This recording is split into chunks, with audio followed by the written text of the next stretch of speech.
Shalom. We are going to continue the study of the book of 1 Samuel. I gave in the first lesson, or first session, an introduction, a short introduction to the book of Samuel, to the period and to the situation around the land, and got into the text of chapter 1. But just to recapture chapter 1. Chapter 1 starts with the word, "Now there was a certain man of Ramatayim Tzofim, of the mountains of Ephraim, and his name is Elkanah, the son of Yoram, the son of Elihu, the son of Tohu, the son of Tzuf, an Ephraimite."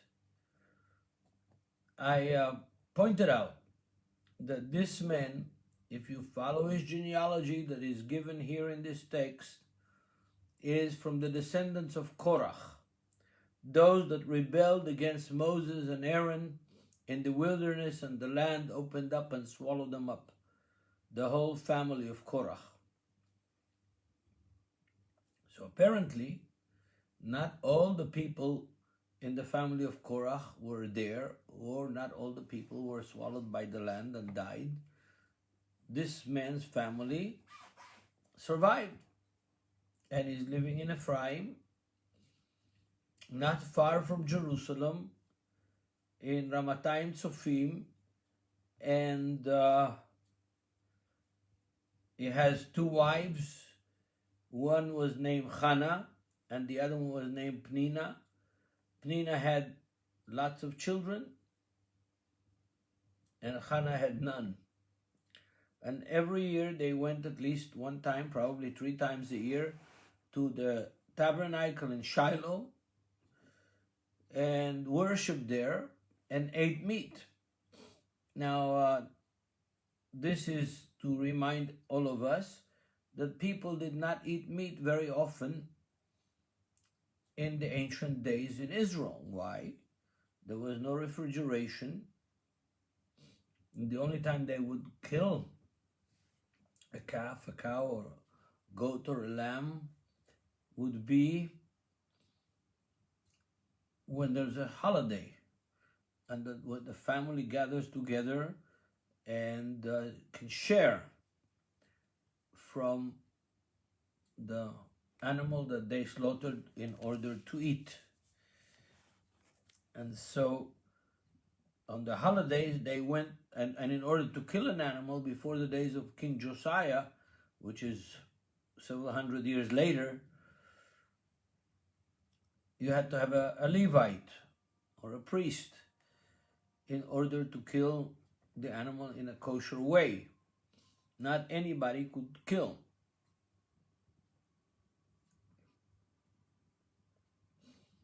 So this man would take his family and his children and his 2 wives to Shiloh to celebrate and to eat meat.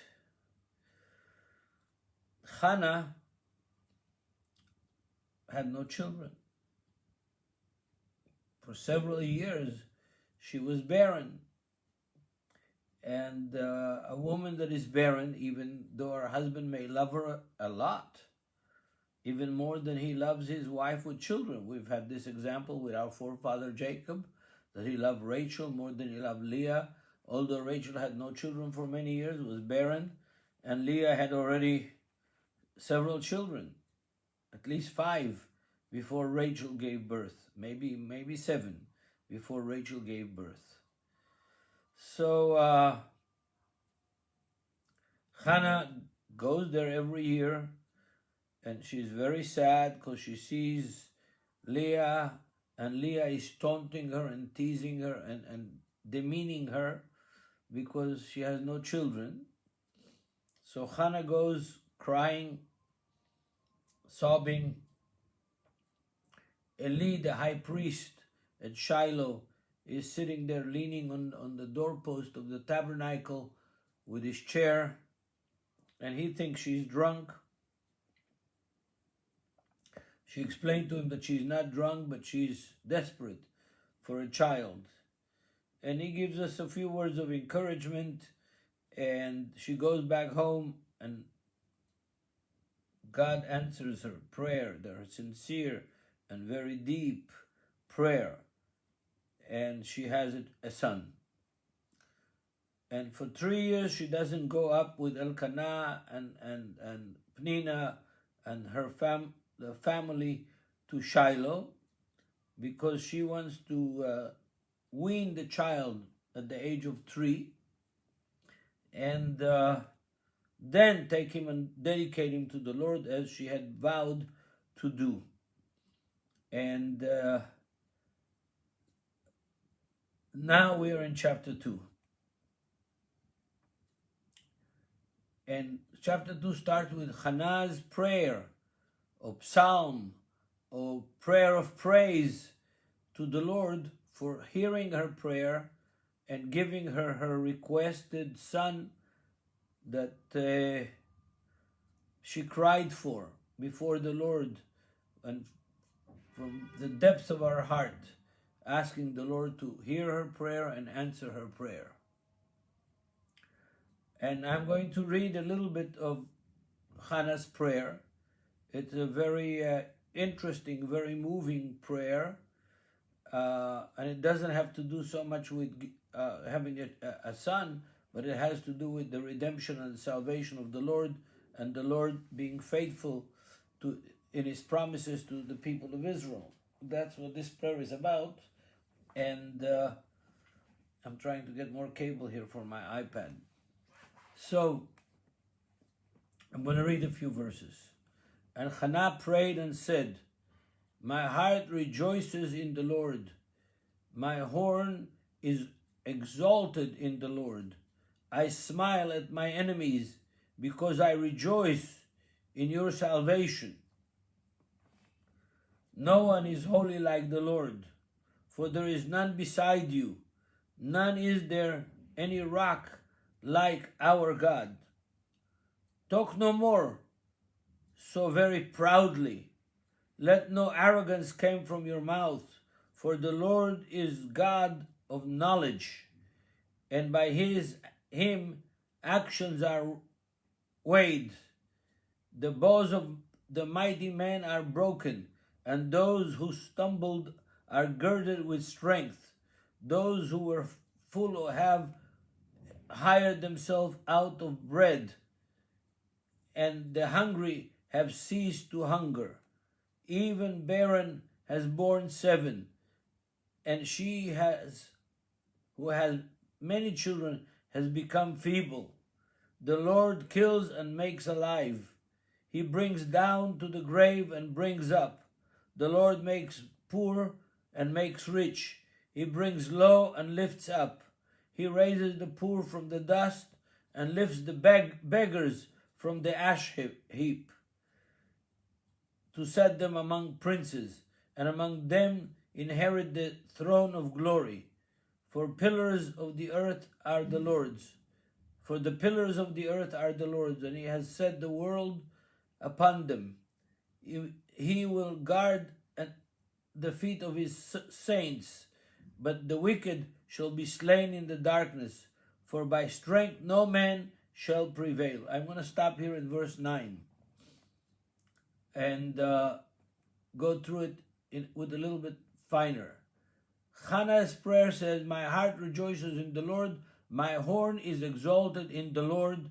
I smile at my enemies because I rejoice in your salvation." This motif of the horn is a very, very interesting motif. And there's lots of text to deal with. But I can't deal with all of them now. I want to deal with some key texts to demonstrate this motif. Okay, Psalm 18, verse 2 and 3. I actually need to get something else to read it in English. I'll translate it myself from the Hebrew. Psalm 18 in Hebrew, verse 2 and 3. And he said, "I will have mercy on you, the Lord my strength, the Lord my rock and my fortress, my escape, my God, the rock that I will be protected by him, my shield and the horn of salvation that lifts me up. Okay. The Lord is called here my rock and my fortress, my escape place, and the rock that I hide under, and my shield and the horn of my salvation. What does it mean, the horn of my salvation? What is this imagery? The horn of my salvation. First of all, the bull with horns is a sign of great strength, a sign of instrument of war. And the person who is suffering here, who is being persecuted, is calling upon the Lord with the names, with the epitaphs that are epitaphs of strength. My rock, my fortress, my escape place, my rock that I hide under, my shield and the horn of my salvation that elevates me. This imagery, very ancient. It's even more ancient than the birth of Abraham and Israelites. It is a famous picture, word picture that describes strength and power, the horn. Let's see another psalm, Psalm 92 verse 11. And he will lift my horn like the rams, and I will dwell, or will enjoy the refreshment of his oil. Yeah. Psalm 112 verse 8 and 9.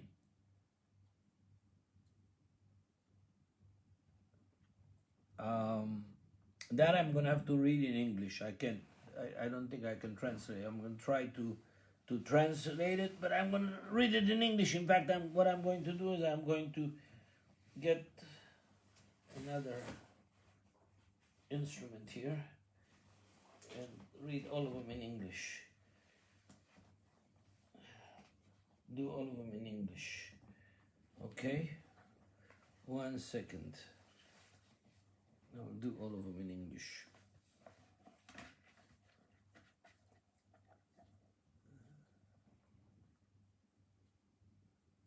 I don't have any juice here. Just a second. I'll get some juice. It's not good.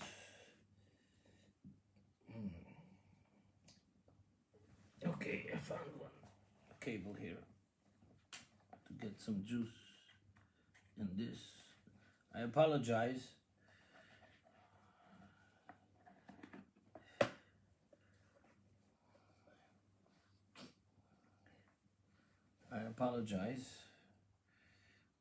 I'll go back to Psalm 92 verse 11 as soon as this comes up. In the meantime, I'll have a sip of my coffee.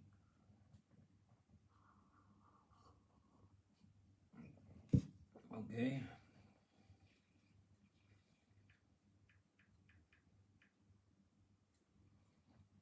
Okay. I'll read from the New King James.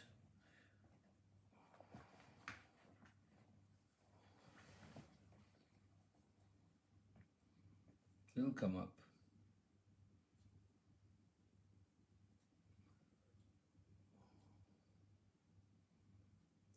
Okay.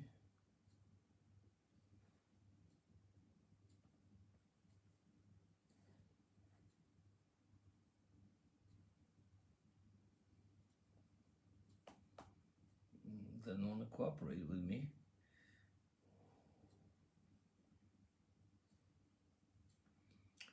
Okay. Let's try again.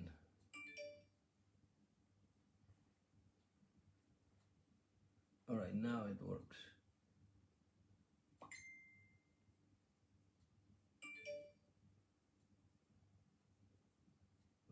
a second ago.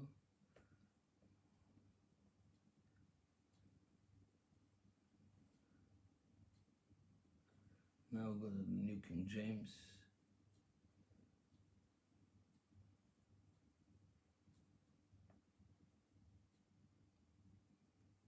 New King James, and go to 1 Samuel chapter, Psalm 92. To Psalm 92. Sorry, not organized today well enough. Psalm 92, and we want to go to verse 11.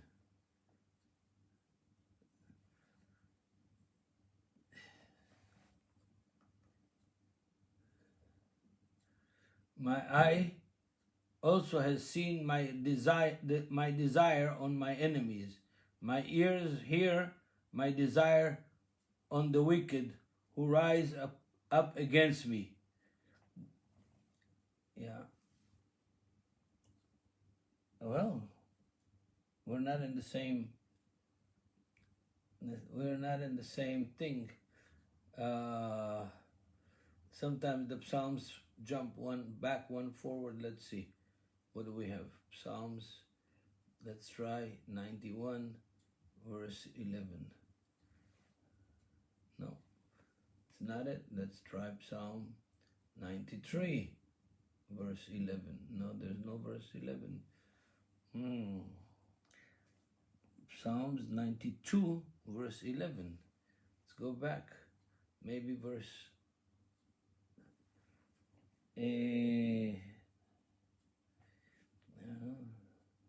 it's verse 10, one verse earlier, not verse 11. But my horn you have exalted like a wild ox. I have been anointed with fresh oil, says the writer. In other words, you have given me strength. My horn you have exalted like a mighty ox. You've given me strength. Then Psalm 112, verse 8 and 9. Maybe it's different verses. 112, verse 8 and 9. And it should be, yeah, okay. And his heart is established. He will not be afraid until he sees his desire upon his enemies. He has dispersed abroad and has given to the poor. The righteous endures forever. His horn will be exalted with honor. Okay? And now,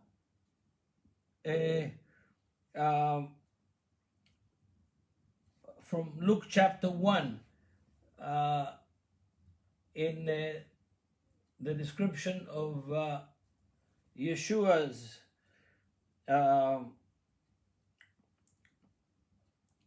verse 69, chapter 1, verse 69. And he has raised up a horn of salvation for us in the house of his servant David. This text is very important. Why is it important?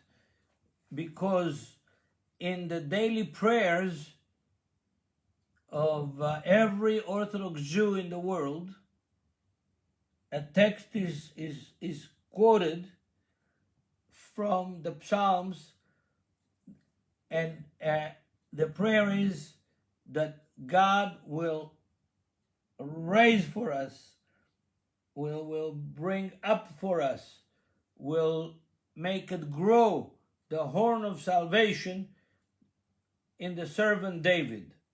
Now this is of great importance. Why is it of great importance? It's of great importance because essentially it deals with the Messiah. The horn of salvation is the Messiah. And an Orthodox Jewish professor at the Hebrew University has written several very important articles about this prayer that every Jew prays every day. That originally it was not written the horn of salvation, but was written the horn of Yeshua, because the horn related in this context is always of a person and not of an abstract concept of salvation. So this is of great importance, this idea. She's praying, Hannah is praying and saying, the Lord, you have exalted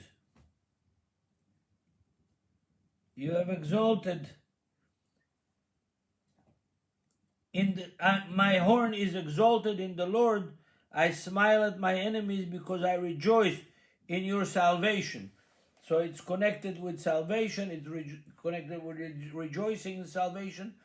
And Judah Libes, Professor Judah Libes from the Hebrew University, who was an Orthodox Jew, very, very Orthodox, but when he wrote these things and associated this text with Yeshua, the Orthodox started persecuting him, and he became also less Orthodox, but also very, very afraid.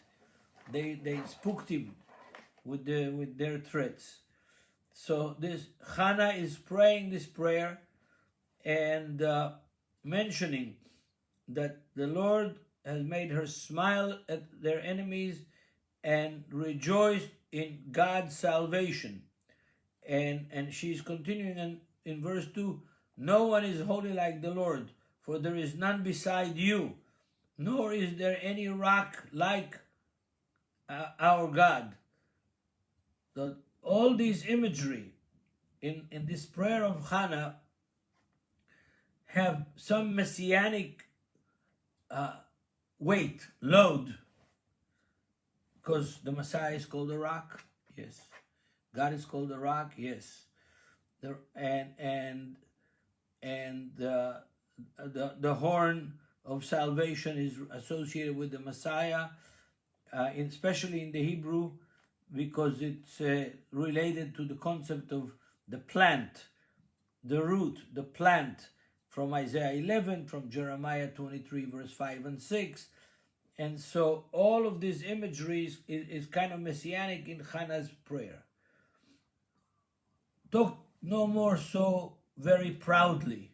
Let no arrogance come from your mouth. For the Lord is God of knowledge, and by him actions are weighed.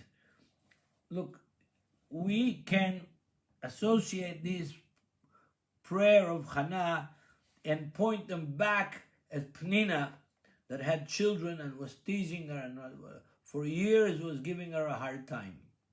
We could do it. And it would be legitimate to do so. But the picture may be much bigger than Hannah's immediate relationship in her family. And her immediate situation reflects on a much bigger picture. And let's go to verse 4. The bows of the mighty men are broken, and those who stumbled are girded with strength. We have here this seesaw that is very important. In other words, those that are down will be up, those that are up will be down. The first shall be last, and the last shall be first. This element is of such great importance in my life and in the life of Israel and in the life of the church and church leadership, that we can't minimize the importance of it. It's the bows of the mighty men are broken, and those who stumbled are girded with strength. Those that were up came down, those that were down came up. Those who were full have hired themselves out of bread. In other words, they've worked their business out of their own bread. From their fullness, from their riches, they became poor. And the hungry have ceased to be hunger. To hunger. Notice this seesaw, up and down, turning wheels. Let me play for you a song that speaks that, as songs by Blood, Sweat, and Tears. The Pharisees based their doctrine of the resurrection from the dead. The Lord takes life and brings life. The Lord brings down to the grave, and he brings up from the grave. It's from this woman that was so desperate, that was ecstatic, crying her soul out before Eli, so much that Eli thought that she was drunk. Is taking these words out of her mouth, out of her pen, pencil, chisel, whatever she wrote with. The Lord kills and makes alive. He brings down to the grave and brings up. The Lord makes poor and makes rich. He brings low and lifts up. He raises the poor from the dust. Yep. Folks, this is of great, great importance. He brings the poor and makes rich, and he brings low and lifts up. He raises the poor from the dust and lifts the beggars from the ash heap. Actually, the word that is used there from the ash heap is not ash, something other four-letter word. Yes. He brings low and lifts up. Very important lesson for all of us, folks. Those that are proud and those who are gifted and those who are rich, they that are up need to worry more than those that are down. Because those that are down already. The only way they can go is up. Those that are up, the only way they can go is down. That's why to preserve their being in the upper place, they need to do more. Because the one who has more is required to do more. That is a Jesus principle. This is a Isaiah principle. This is a God principle from the beginning. If much is given to you, much is required of you in every way. Not only financially, I'm not even talking financially. I'm talking with the energies of the soul, with the energy of your life that God has given you. You have to do more. You have to do more with what God has given you. Those that got a little, they also are not exempt from doing. But God understands that a little for them is much, like the 2 pennies of the widow. She gave 2 pennies, the Pharisee gave 1,000 denarii. 2,000 denarii is 500 times, at least 500 times or 5,000 times more than she gave. But God says she gave more because she gave all she had. And from those that have much, much is required, Yeshua taught. So here you have this paradigm of the spinning wheels. This paradigm that put me and you in a place of responsibility. And it's all from this desperate woman that had no child and cried to God and received the child.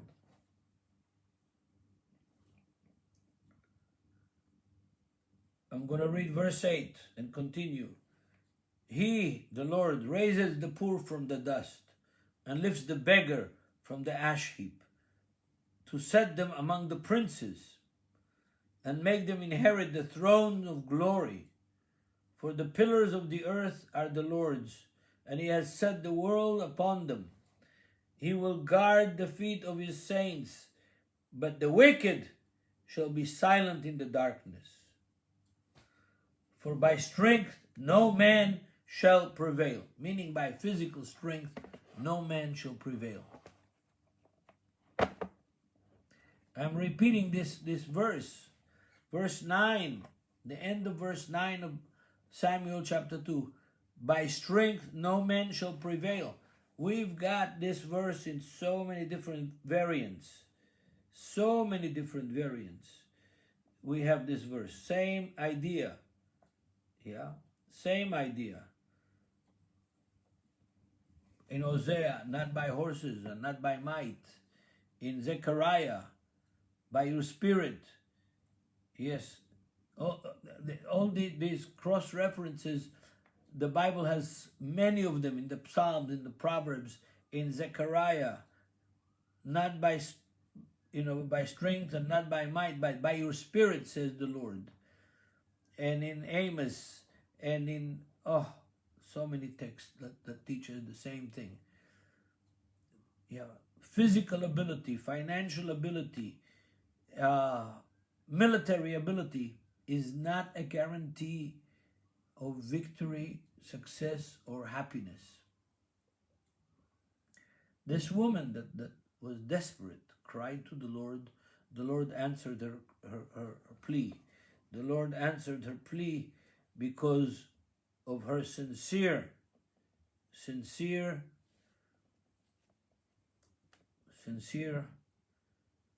relationship with God. She sought a sincere relationship, and she got the sincere answer from God. She got her request. But notice, she had one child.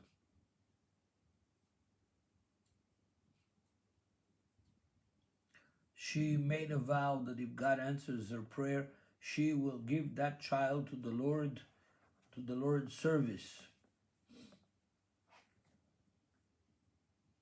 Did she do it? Yes, she did it.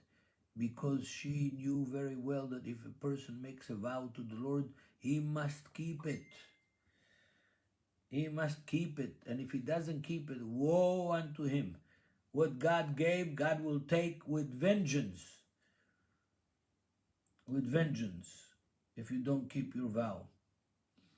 So if you make a promise, you got to keep your promise. Yeshua taught, don't make any vows. Let your yea be yea and your nay be nay. If you say yes, it's yes. If you say no, it's no. This is a hard thing to do, folks. It's a hard thing to do. I had a wonderful mother, straight as an arrow, honest as any person can ever be, spoke the truth always with love, but also with strength. And when she kicked me out of the house at the age of 16 for believing in Yeshua, she didn't back up. She didn't back down. Even when she became a believer, I was welcome to come and have a holiday meal with my father and mother. I was welcome to visit, but I was never welcome to come back and live in the same home with them, because they kicked me out and they kept their situation. I was a guest in the house, and I was happy to be a guest, and I was happy not to come back and live with them also, although they were wonderful people, but not easy people. So this song of Hannah has some very, very deep ideas, and several of the verses are spent on this idea of up and down. Those that are up will be down, those that are down will be up. This is an idea that appears again in Isaiah chapter 40. The mountains shall be laid low, and the valleys shall be exalted. We have Christian songs that sing that text. And we need to remember this principle. If you're up right now, you better gird yourself and do everything you can to stay up by doing things for the Lord, for your fellow men, sacrificially, so you could stay up. Yes, sacrificially, so you could stay up. Because remember, we don't know from whence our salvation comes. It comes from God and from Yeshua, but on earth it can come from wealth or from poverty, from strength or from weakness, from a community or from not a community. It can come from anywhere. And Hannah is there giving us this prophetic prayer, this prophetic psalm, yeah, And then the text changes and takes us to Samuel. He's 3 years old. He's 3 years old. And Hannah keeps her promise. And she takes him to, let me go back to verse, we were at verse 9. By strength no man shall prevail. Verse 10, the adversaries of the Lord shall be broken in pieces. From heaven he will thunder against them. The Lord will judge the ends of the earth. He will give strength to his king and exalt the horn of his anointed one. That's how the prayer of Hannah ends. Then Elkanah went to the house at Ramah, but the child ministered to the Lord before Eli the priest. At the age of 3, she took him there. Now the sons of Eli were corrupt. They did not know the Lord. And the priest's customs with the people was that when any man offers a sacrifice, the priest's servant would come with the 3-pronged flesh hook in his hand while the meat was boiling. Then he would thrust it into the pan or the kettle or the cauldron or the pot, and the priest would take for himself all that the flesh hook brought up. So they did in Shiloh to all the Israelites who came there.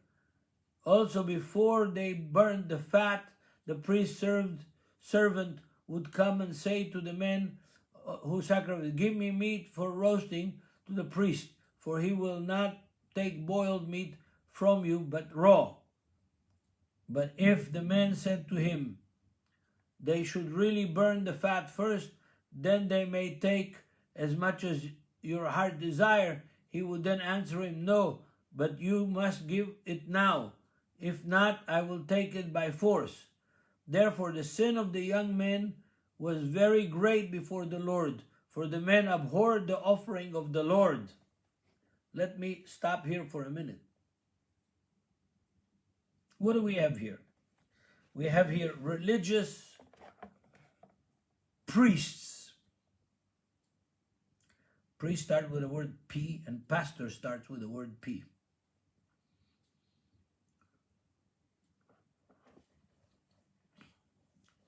Change the scenery. We're not talking about Israel or the tabernacle in Shiloh. We're talking about people who have dedicated themselves to serve the Lord.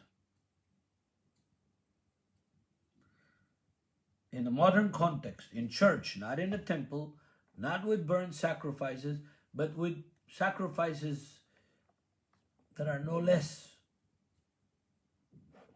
hard for people to give. Money. That's what the church wants. That's what the church desires.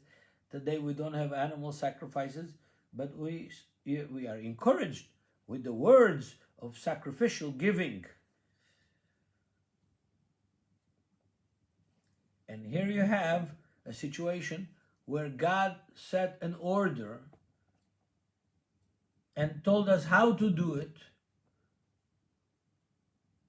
and told us when to do it, when to give and how to give, and what to give in the New Testament. I'm not talking about tithing in the Old Testament. Tithing is an Old Testament practice. It's not a New Testament practice.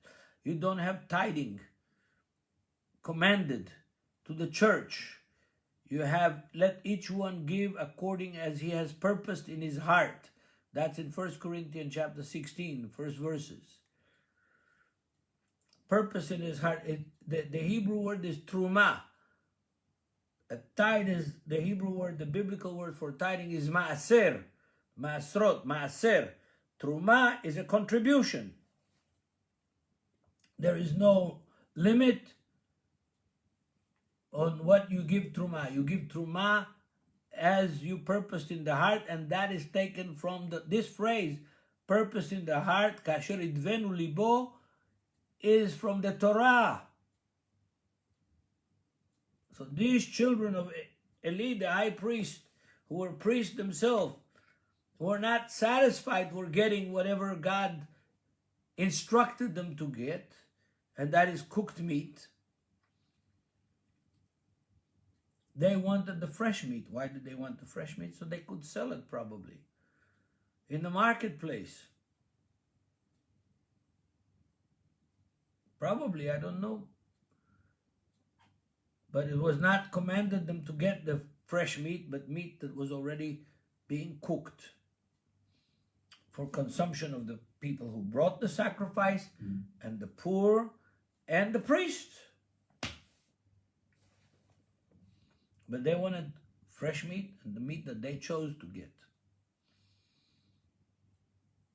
They didn't save the best for the Lord. They wanted the best for themselves, like Ezekiel chapter 34 describes the shepherds of Israel, the elders of Israel, and what they did. And God says, I'm going to take that privilege away from you.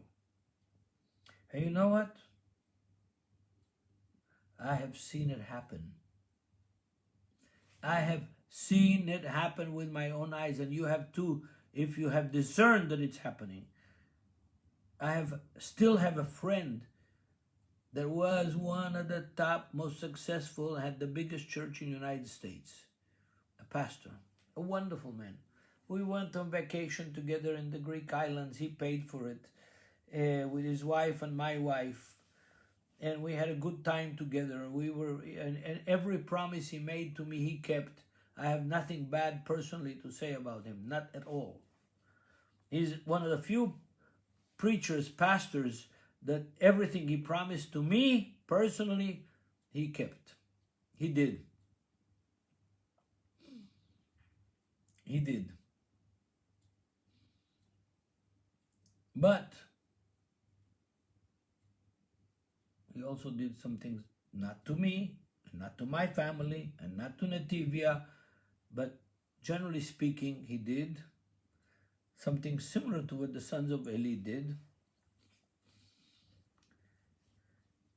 And now he's got no ministry. He's got no church. He kind of has to be invited and get $100, $150 to come and preach in some little church in the Midwest. Some of his disciples that when he was a youth minister, saved from drugs, from addiction to drugs, are helping him, providing for him something to live on. Got no more big ministry, no more TV, no more big money, no more big houses. Lost everything. He's not the only one. There is other ones that I'm not going to mention, from Mississippi, from Louisiana, from Texas, from California, from Oklahoma. Yep. Yes, my dear brothers and sisters, this principle that we see here in Hannah's prayer is of great importance. And Eli, who was a high priest, but not such a good father, and didn't raise his children right, and they caused Israel to stumble and defame the Lord and his honor in Israel, had to pay for it. Yes. I'm going to stop here because of time, and I'm just going to say that, Lord willing, tomorrow I will continue this teaching. But this wonderful prayer of Hannah, at the end of it, we hear about what was going on in Shiloh. The child, Samuel, that was dedicated by his mother to serve the Lord, was delivered to Shiloh, to the hands of Eli and his sons, and how he became a prophet, called by God, we're going to learn the next lesson probably tomorrow, God willing. And may God bless all of us. Please read the text. Read till chapter 3 of 1 Samuel, at least till chapter 3 of 1 Samuel. Take you 15 minutes, but you will enjoy it and love it, and I'll be able to run quicker with this text. These are lessons that are important for life. They're not lessons important only for religion and for church and for what we do. They're lessons important for our lives. Okay, you do them or don't do them, it's your business. It's my task to share what I read in the Word of God in order to encourage you, not to discourage you, to encourage you to do what you need to do in order to enjoy life in this world and in the world to come. And those of you who are poor, we have some sisters in London that are poor. One of them is homeless. Yes, she's homeless. But she sends $1 sometimes, $2, sometimes $3, sometimes $40, $50, depends on what she gained. Her tithe. She's faithful. We have other people that send $3 or $4. They do what they can, and they do it with joy. And for the Lord, this is enough. He knows. Believe me, He knows what you can and what you can't. And He will never demand from you to do what you can't do. But He will demand from you to do what you can do. And we saw that in the New Testament as well with Ananias and Sapphira. They thought that they could cheat the Lord. They didn't get by with it. They paid for it. And everybody pays. We all pay our debts. Some in one way, some in another way. But in the end, when we get to the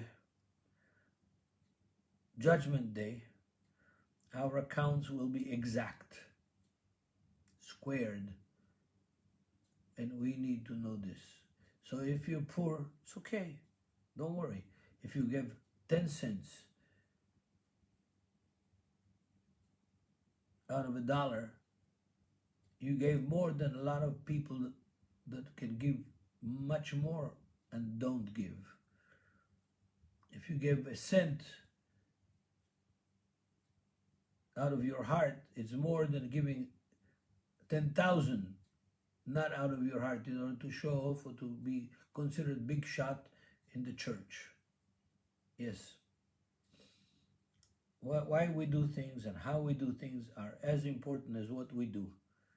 And we learned that from this story of Hannah, her son Samuel, and we're going to continue studying the book of 1 Samuel, maybe later 2 Samuel. It takes time, but we will learn very, very important lessons that will inspire us, instruct us, reprimand us, encourage us, give us a kick in the rear end sometimes, but all in all, will help us be better people, better children of God. May God have mercy on all of us and our countries and our cities and our families and our brothers and sisters. In Yeshua. Amen. Till we meet again.